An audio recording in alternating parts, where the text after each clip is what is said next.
Hello YouTube. Today I'm going to be changing out the water pump on my 2004 Chevy S10 Blazer. I'm going to try to show you guys the best I can remove it as easy as possible, step by step. So here you go.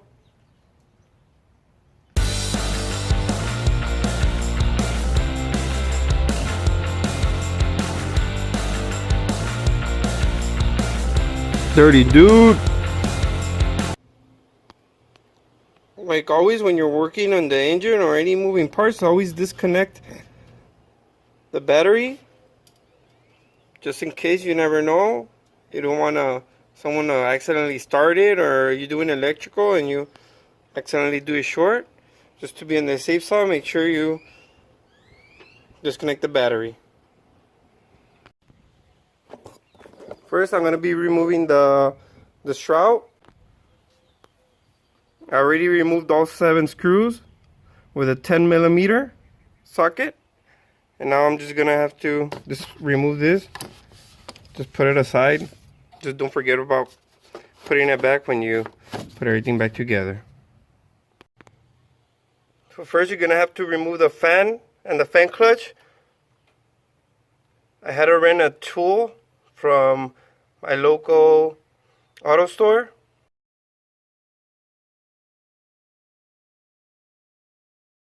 And it's a kit that includes a few of these.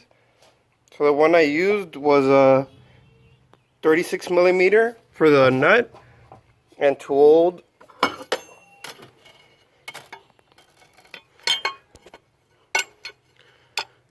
everything in place, I had to put this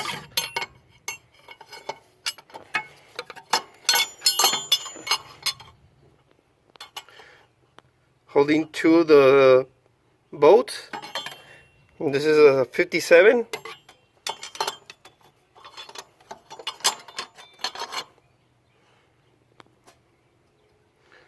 So I put this like this, putting pressure.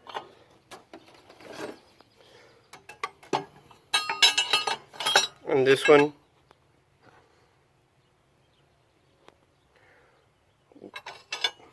with the nut.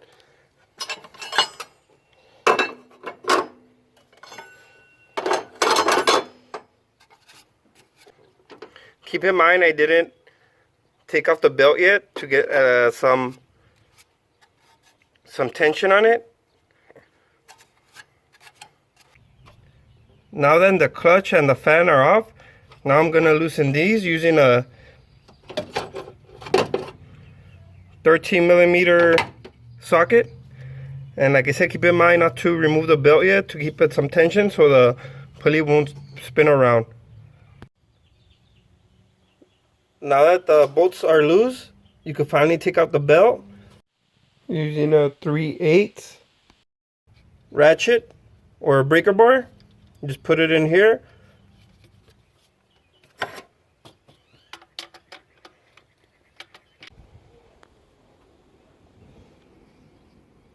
I have some little cracks on the belt.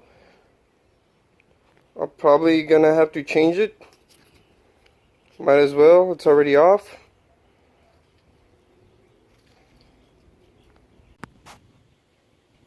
To loosen the pulley, what I did is I got a breaker bar and put it in back of the pulley, and actually just put some tension like that and just pop it off.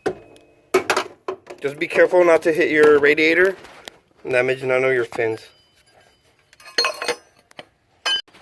I'm also gonna replace the pulley and the tensioner. As you can see, discoloration. It's already off, so might as well change it.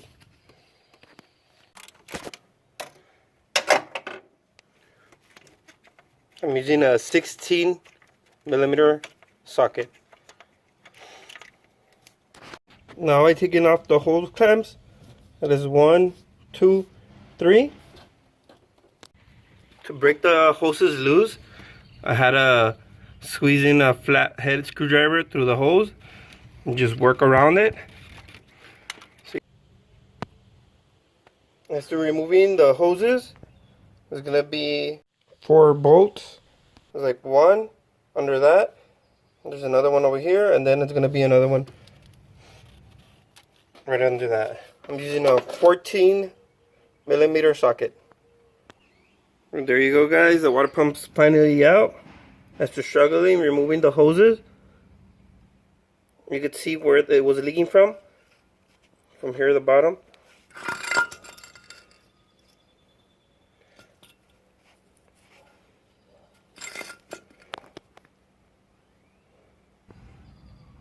Here's a new one versus the old one. You always check if they're compatible.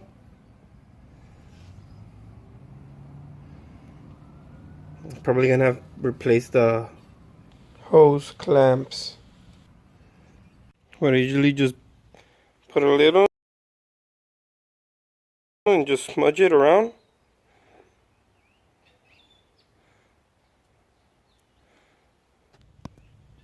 Over here, I'm just gonna be cleaning it up with a blade.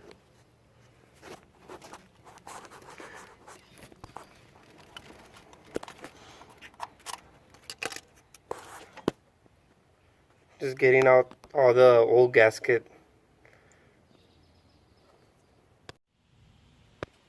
Using anti-seize thread. And again, you don't really put a lot, you just put a little dab and then you spread it with your finger all around the threads. So I start threading in the first 2 bolts, the 2 top ones. Make sure the gasket's still in its position. Everything's straight before you start tightening the bolts. Like I said, I'm putting everything back together. I use this tool to hold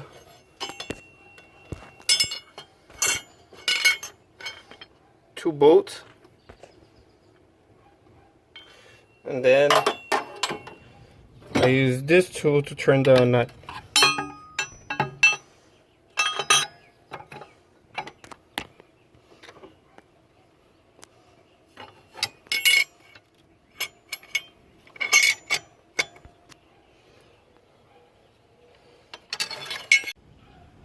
They actually sell a seal to rebuild the water pump. Just take these bolts off.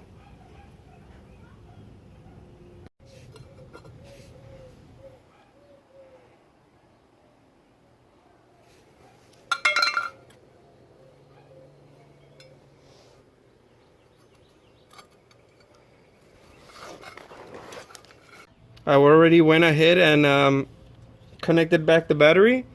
I'm gonna be starting to refill the coolant on the truck. Once I fill in the radiator, I'm gonna turn it on and wait until the thermostat's open so the water could get into the engine with the heater on. After that, I'm gonna put back the radiator cap to let it have pressure to see if any leaks will appear. Now the only thing to do is refill the radiator with coolant and see if there's no more leaks. Make sure you turn on the heater so all the coolant could circulate. Make sure you always keep an eye on your gauges. Well, there you go, guys. Water pump change. No leaks. Everything seems to look good. Like always, thank you guys for watching. Don't forget to like, subscribe, and share.